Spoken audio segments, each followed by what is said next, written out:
Dizem que é a maior final da Libertadores de todos os tempos. Bom, não vou entrar nesse mérito, mas fato é que Boca e River merece um segundo programa especial aqui no UD. Algumas semanas atrás a gente já fez, quando teve a primeira final, um especial sobre o Boca e River do Sergipe, e agora novamente a gente vai incluir o Brasil nessa final argentina. A gente vai lembrar brasileiros que fizeram história nos dois times. Não é tão fácil assim de lembrar, né? A gente não sabe, tem muita história curiosa que a gente vai lembrar depois da vinheta.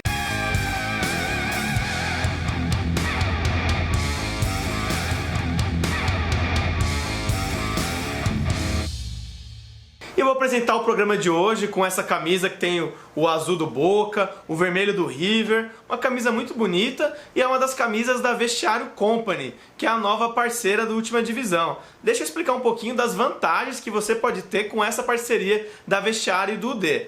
Você entra ali no site vestiariofc.com.br, vai ser difícil escolher, tem muita camisa legal com menção ao futebol, né? Essa que eu tô aqui é da seleção soviética aí.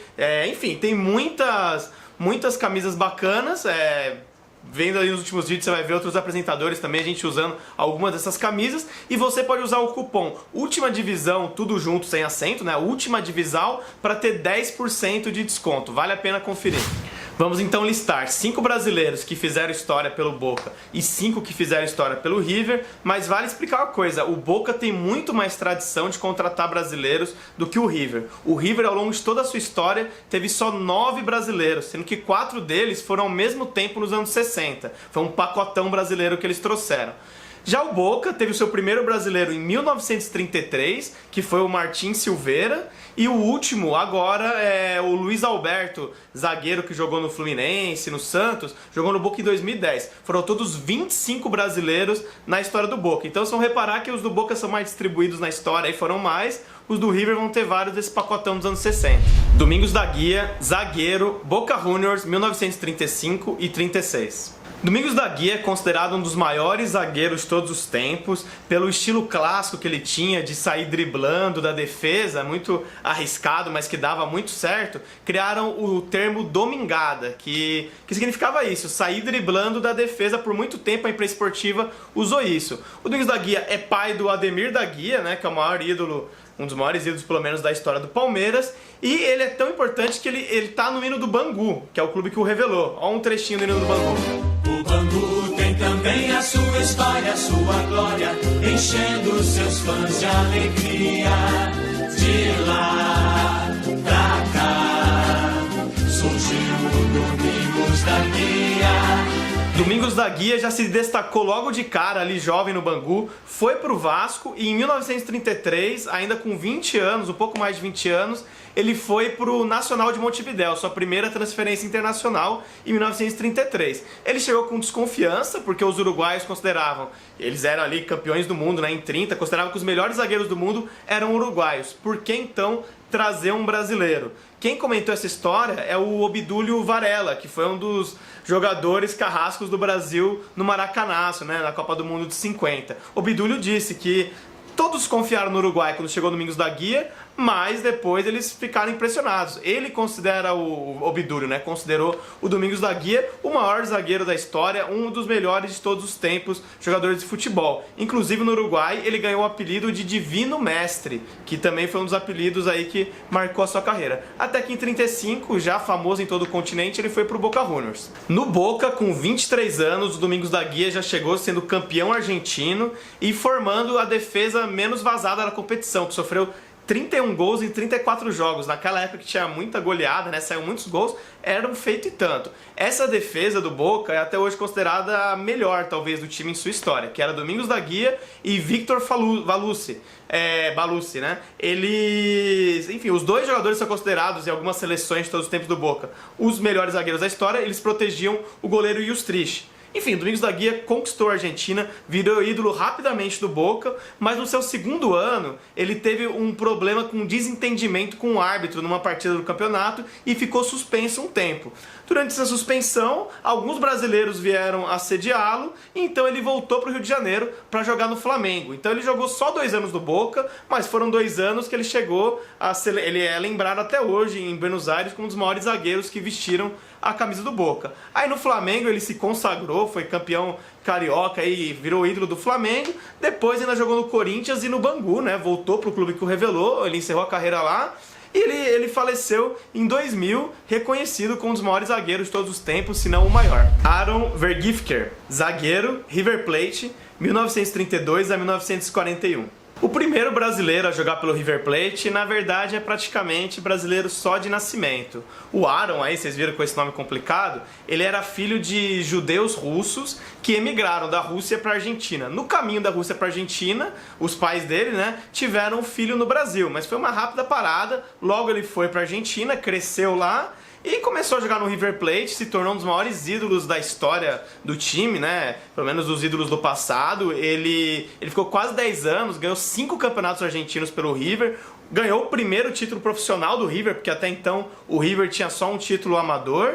Enfim, ele se destacou tanto que ele foi para a seleção argentina, foi não só o primeiro judeu, como também o primeiro estrangeiro, o único jogador nascido no Brasil que jogou pela seleção argentina. Ele teve também depois um nascido no Paraguai e um nascido na Espanha que defenderam a Argentina, mas teve esse cara nascido no Brasil que jogou pela seleção argentina. E aí que tá, talvez fosse para ele passar toda a carreira no River, mas ele teve um desligamento do time que até hoje gera polêmica, né?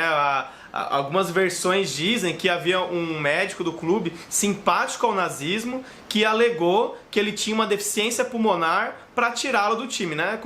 Por ser como um antissemitismo por ele ser judeu. Fato é que depois em entrevistas a família dele até hoje diz que foi isso, porque ele não tinha deficiência pulmonar, tanto que depois ele foi pro Platense e jogou no Platense até se aposentar. Paulo Valentim, atacante, Boca Juniors, 1960 a 1965. Antes de ir pro Boca, o Paulo Valentim jogou por Botafogo, Atlético Mineiro. Ele foi ídolo dessas torcidas por sua raça, por seu faro artilheiro, mas também lembrava muito da boemia dele, né? Uma coisa que é até comum com os jogadores da época, mas o Paulo Valentim passava um pouco dos limites, era muito famoso pela sua boemia. Em 1959, pela seleção brasileira, ele foi jogar uma partida em Buenos Aires, né, um campeonato sul-americano, que ele chamou muito a atenção dos argentinos e ele foi contratado pelo Boca. Mas antes de ir pro Boca, ele se casou com a Hilda Maia Valentim, a sua mulher da vida toda, que se tornou famosa, porque antes de namorar e depois casar com o Valentim, ela era conhecida na noite de Belo Horizonte como Hilda Furacão.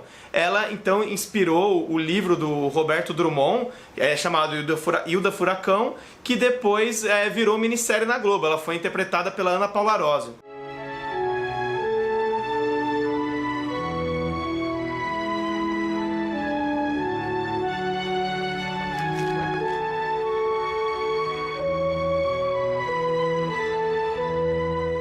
Paulo Valentim ganhou 2 campeonatos argentinos pelo Boca. Em um deles, em 62, ele fez o gol do título e esse título era considerado, né, ainda é, um dos clássicos Boca e River, um dos superclássicos mais importantes da história, porque no jogo decisivo era um Boca e River na Bomboneira e depois a gente vai contar de outros brasileiros que foram protagonistas negativamente nesse dia. Mas o Paulo Valentim fez o gol e, aliás, ele adorava fazer gol no River Plate. Ele fez 10 gols no River em 7 jogos. Aí isso faz dele o maior artilheiro do Boca na história do Superclássico. Ele é o 3º maior artilheiro da história do Superclássico. Só fica atrás do Labruna e do Oscar Mas. Oscar Mas, 2 jogadores do River. Mas se for considerar a média de gols, como ele marcou 10 gols em 7 jogos, ele é o jogador que tem a melhor média de gols na história do Boca e River. É um brasileiro, Paulo Valentim. Paulo Valentim foi muito ídolo para a torcida do Boca. Era praticamente um artista pop naquela época. Tinha um grito da torcida que era Tim, tim, tim, es gol de Valentim, que eles gritavam quando ele fazia gol. A Hilda Furacão, ela assistiu os jogos na tribuna de honra da Bomboneira e era considerada a primeira dama da torcida do Boca. Ficou muito conhecida também. Enfim, eles viraram muito conhecidos em Buenos Aires. Depois, com uma decadência técnica no fim de alguns anos, né, muito prejudicado pela boemia também, ele se transferiu para o São Paulo, depois jogou ainda no Atlante do México, sem o mesmo brilho. depois, né, ele continuou com a Hilda até o fim da vida. Quando ele faleceu em 84, depois ela perdeu o filho também do casal Ulisses, e ela foi para Buenos Aires e se internou em um asilo no bairro de Barracas, onde ela ficou até a morte. Ela morreu em 2014, aos 84 anos, e a imprensa brasileira, nesse final de vida, foi encontrá-la para ela contar as histórias desses anos de glória, quando o casal mais conhecido de Buenos Aires era Paulo Valentim e Hilda Furacão. Delém, meio atacante, River Plate, 1961 a 1969. O Delém, apesar de nascido em São Paulo, ele nunca atuou pelo futebol paulista, começou a carreira no Grêmio, depois foi pro Vasco, onde foi campeão carioca, campeão do Rio-São Paulo, e ele acabou chegando ao River Plate num pacotão de brasileiros, que a gente comentou lá no começo do vídeo. O pacotão que chegou no River em 61 tinha o Delém, o Roberto Froarruelo, o Décio de Castro e o Moacir, que era o mais famoso deles porque tinha sido campeão do mundo com a seleção brasileira em 58. Logo de cara, o Delém virou vilão, enquanto o outro brasileiro se consagrava. Foi naquele jogo que a gente acabou de falar que o Valentim fez gol, né? Campeonato Argentino 62, River e Boca chegaram empatados em pontos na última rodada e um jogo decisivo na Bombonera. Aí o Boca Juniors abriu o placar com o gol do Valentim e a 10 minutos do fim, pênalti pro River Plate. Delém na cobrança, tinha a chance ali de empatar. Ele perdeu o pênalti. Só que o pênalti que ele perdeu, o goleiro Roma claramente se adiantou. E, enfim, foi aquela reclamação. Mas ele contou anos depois, né, no livro do centenário, comemorativo do centenário do River Plate, que depois de bater o pênalti, o juiz chegou e falou pra ele no ouvido, cochichou pra ele. Falou, se o pênalti fosse bem batido, ia entrar de qualquer jeito, mesmo com o goleiro se adiantando. Então, pênalti bem batido, entra mesmo se o goleiro se adiantar. O Delém virou vilão no começo da passagem. E o Delém tinha marcado muito gol nesse campeonato de 62, tinha feito 19 gols. E foi assim em toda a passagem pelo River. Ele ganhou o apelido de La Mômia, a múmia, pelo jeito frio dele, mas que, enfim, que botava a bola na rede. Só que, apesar de ser um jogador muito bom, esse time de brasileiros ter marcado época assim, pelo futebol que apresentava, não foi campeão. O River estava na fila e o Delém foi vice-campeão argentino 5 vezes enquanto ficou no time até 69. O River ficou na fila de 57 a 75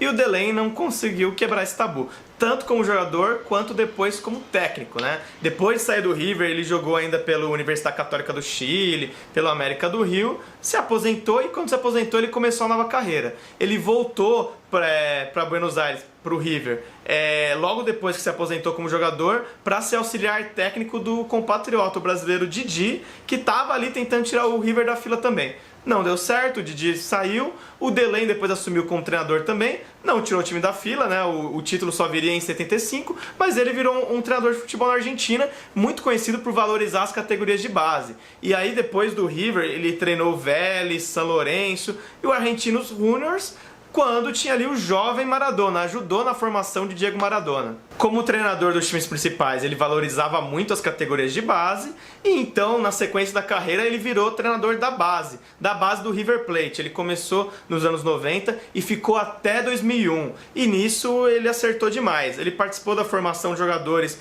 como Aimar, Solari, enfim, jogadores históricos da base do River Plate, até outros mais recentes como o D'Alessandro, por exemplo, o Higuaín, também mais jovens, eles tiveram contato com o Delém. Dizem que ele saiu do time em 2001 brigado com o presidente e aí ele foi para a base do Ferrocarril Oeste e ficou lá um tempo também. E até ele faleceu em 2007, vítima de um ataque cardíaco, mas é muito conhecido na Argentina por sua passagem como jogador e como treinador e um lapidador de joias da base. Orlando Peçanha, zagueiro, Boca Juniors, 1961 a 65. Orlando foi um zagueiro histórico do Vasco nos anos 50, na condição de jogador do Vasco. Ele fez a dupla com Bellini, da zaga brasileira campeã do mundo na Suécia em 58, e com essas credenciais ele chegou ao futebol argentino, foi contratado pelo Boca como campeão do mundo. Na Bombonera ele conviveu com outros craques brasileiros, como o Valentim, né, o Dino Sani, o Almir Pernambuquinho. A exemplo de Domingos da Guia, o Orlando é um outro zagueiro brasileiro que marcou a época no Boca, é considerado um dos maiores zagueiros da história do time, ganhou 3 títulos argentinos e ele fez um sacrifício para jogar na Argentina, porque naquela época os jogadores que atuavam no exterior não eram convocados para a seleção brasileira ali numa época, e acabou que ele perdeu a chance de jogar a Copa do Mundo de 62, que ele tinha condições, mas ele estava no Boca, então ele não foi convocado, não foi bicampeão do mundo, mas fez história, virou ídolo na Argentina. Quando acabou sua passagem por lá, ele voltou para o Brasil, jogou no Santos, ainda em alto nível, e voltou para a seleção brasileira para a Copa do Mundo de 66. Moacir, meia, River Plate, 1962. O Moacir jogou muito tempo no Flamengo, onde iniciou a carreira, e pelo Flamengo ele foi para a Copa do Mundo de 58, mais um campeão do mundo de 58, que foi vendido para o futebol argentino depois. Foi até o que despertou interesse do futebol argentino para os brasileiros, esse título mundial de 58. O Moacir não jogou na Copa, né? Ele estava no elenco, mas ele era a reserva do Didi. E no Boca ele jogou só um ano, acabou atuando por 28 partidas, fez 7 gols e depois disso já se transferiu para o Peñarol, né? O futebol uruguaio também era muito forte naquela época. Depois ainda passou por mais times da América do Sul, foi para o Barcelona de Guayaquil, para o Everest do Equador também. Enfim, um jogador foi muito importante para o Flamengo e famoso na América do Sul por essas passagens por esses clubes. Charles, atacante, Boca Juniors, 1992. O Charles surgiu no Brasileirão de 88 ao lado do Bobô, levou o Bahia ao título brasileiro daquele ano, era um atacante muito rápido, muito habilidoso, né, jovem ali com 20 anos, e ele se transferiu para o Cruzeiro em 91. Pelo Cruzeiro, ele jogou a final da Supercopa de clubes da Libertadores, né, com o River Plate, e aí que a vida dele cruzou no caminho com o futebol argentino. O Maradona, que cumpria suspensão por doping em Buenos Aires, viu aquele jogo, se encantou pelo futebol do Charles, e vejam só, ele, com o dinheiro dele, contratou o Charles para o Boca Juniors. Pois é, Maradona declarou que se encantou pelo futebol do Charles, queria vê-lo atuando no Boca, então ele comprou o passe do Charles e transferiu para o Boca Juniors. A festa foi tão grande que na apresentação do Charles no time argentino, foi montado num programa popular ali da TV, na TV aberta argentina, o Ritmo de la Noche, foi feito um campo adaptado, né, um campo em dimensões reduzidas, que fizeram um Boca e River, no qual participou o próprio Maradona, porque o Maradona ele estava parado ali por doping, ele tinha pretensões de voltar a jogar o Boca e dizia que ele queria fazer dupla com o Charles. Ó, eu vou ler aqui as escalações do Boca e River nesse dia muito louco aí da TV argentina. O Boca e River que teve o Boca com Gatti, Tapia, Maradona e Charles, e o River com Filol, Tarantini, Rota Lopes e Alonso. O Boca venceu por 6-4 nessa grande festa e, enfim, a expectativa era a melhor possível. Vamos ter Charles, o menino prodígio do futebol brasileiro, com Maradona no ataque e tal. Só que aí que tá, o Charles ele se contundiu. Brevemente, assim, ele até comentou depois que considerou o futebol argentino muito violento. Se contundiu, disse também que ele, depois que começou a jogar mesmo, ele nem via muito Maradona lá, porque o Maradona estava recluso ali, suspenso por doping. O Maradona só voltou a jogar no Boca depois de um tempo, não foi possível ter esse ataque mágico Maradona e Charles, e o Charles se contundiu, acabou jogando só 7 partidas, não fez nenhum gol, a passagem dele pela Argentina foi um grande fiasco. Apesar de não ter deixado saudades por suas atuações, pelo menos o Charles fez parte de um elenco histórico, né? O Boca estava na fila há 11 anos e conquistou o título de apertura em 92, o Charles pelo menos foi campeão argentino. Depois ele voltou para o Brasil, jogou pelo Grêmio, pelo Flamengo e voltou para o Bahia. Roberto Frojuelo, atacante, River Plate, 1961 a 63. Roberto é mais um brasileiro desse pacotão do River de 61, né? Com o Delém, o Décio de Castro e o Moacir. No Brasil ele jogou pelo São Paulo e pelo Guarani e chegou para o River para fazer dupla de ataque com o Delém, né? O River tinha uma dupla de ataque brasileira, uma dupla muito boa, mas que não foi campeã. Bom, o Roberto, pelo menos um momento de glória que ele teve, entre tantos gols que ele fez, mas um jogo muito histórico foi quando o River derrotou o Real Madrid, apesar de não ter sido campeão naquela época, pelo menos teve essa conquista. Derrotou o Real Madrid, que era então pentacampeão europeu, em pleno Santiago Bernabéu, com o Di Stéfano e tudo, aquela máquina do Real Madrid. O River foi lá e ganhou por 3-2, 2 gols do Roberto brasileiro. Depois ele ainda jogou pelo Colo-Colo, foi ídolo no Colo-Colo, é um brasileiro que não é tão conhecido aqui, mas que é famoso na Argentina e no Chile. Yarley, meio atacante, Boca Juniors, 2003 e 2004. Contando dos anos 90 pra cá, a gente teve mais brasileiros que foram pro Boca e estão mais vivos na memória, né? Teve, por exemplo, o Gaúcho, o atacante famoso do Flamengo, jogou no Boca em 91, infelizmente já falecido o Gaúcho. Agora nos anos 2000, mais recentemente, tiveram os laterais Baiano e Jorginho Paulista, jogaram pelo Boca, o zagueiro Luiz Alberto, que a gente já comentou, mas nenhum brilhou tanto quanto o Yarley. O Yarley é um furacão aí no futebol. Ele foi revelado pelo Ferroviário de Fortaleza e foi pro Real Madrid. Só que no Real Madrid ele não teve tanta chance, acabou jogando mais no time B, rodou um pouquinho na Europa e tal. Veio para o Brasil, voltou a ser conhecido nacionalmente em 2001, num time do Ceará que ele tinha o ataque com Sérgio Alves, Mota, um time muito lembrado do Ceará. E depois, em 2003, ele foi para o Paysandu, onde se consagrou mais uma vez no time que fez uma bela campanha na Libertadores daquele ano, inclusive derrotando o Boca por 1-0 em plena La Bombonera, gol de Yarley. A gente já contou essa história, a gente vai mostrar agora o gol e tá aqui também o link do programa para quem quiser saber tudo daquela partida. Pois é, o Paysandu ganhou de 1-0 do Boca. Em Belém, infelizmente, perdeu a classificação, né? Liderado pelo Tevez, com o Carlos Bianchi, o Boca ganhou por 4-2 em Belém, acabou passando e depois foi campeão da Libertadores, mas o Yarley deixou uma impressão ótima, tanto que já em julho daquele ano o Boca o contratou.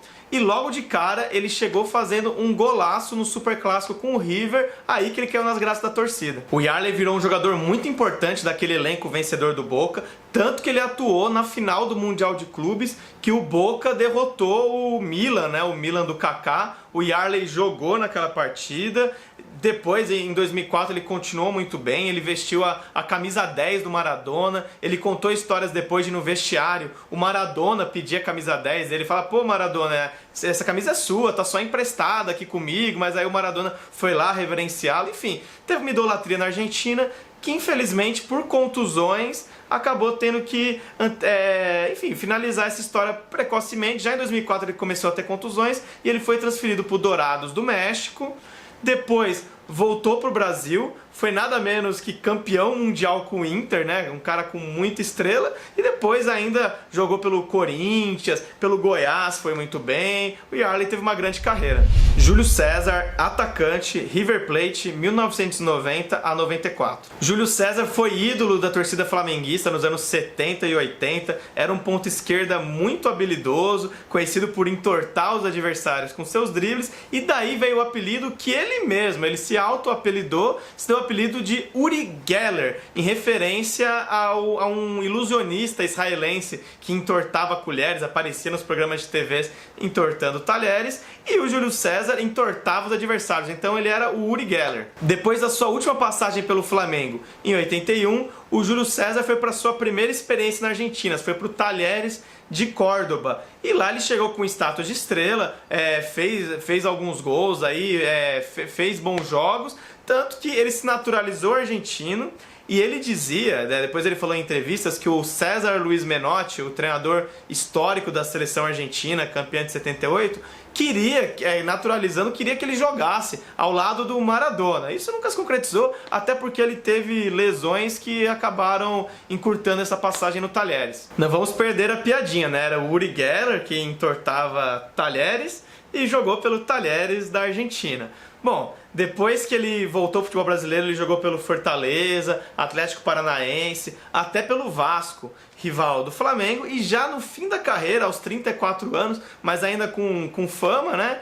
Jogou no Grêmio também, ele foi pro River Plate, ali como um veterano, uma opção pro elenco, acabou não jogando muito nos Milionários porque já estava em fim de carreira com muitas lesões, acabou não atuando tanto, mas encerrou a carreira no River Plate. Antes de finalizar o vídeo, aí vai mais um recado para quem ainda não conhece. Última Divisão tem uma nova forma de financiamento que é o Padrim. Você entra no site www.padrim.com.br/Última Divisão e vai ver como é que funciona. São várias faixas de preço que você pode colaborar mensalmente com a gente, a partir de R$2, né, ajudando a manter o nosso trabalho, e conforme a faixa vai crescendo você ganha vantagens, como participar de um grupo com a gente, participar dos vídeos e pode até concorrer a prêmios. É bem bacana, vale dar uma olhada. Se você não puder contribuir financeiramente também, a gente agradece se puder compartilhar, enfim, divulgar o canal. E é isso, gente. Sobre o vídeo de hoje, vocês viram aí, a gente resgatou algumas histórias. Claro que faltou contar outras histórias de brasileiros nos dois times, e até as histórias que a gente contou deve ter faltado algum detalhe ali. Então lembra a gente no comentário, fala que se você quer mais vídeos assim, falando do futebol argentino, né? Muito brasileiro gosta de acompanhar o futebol argentino. E é isso, gente. Até a próxima!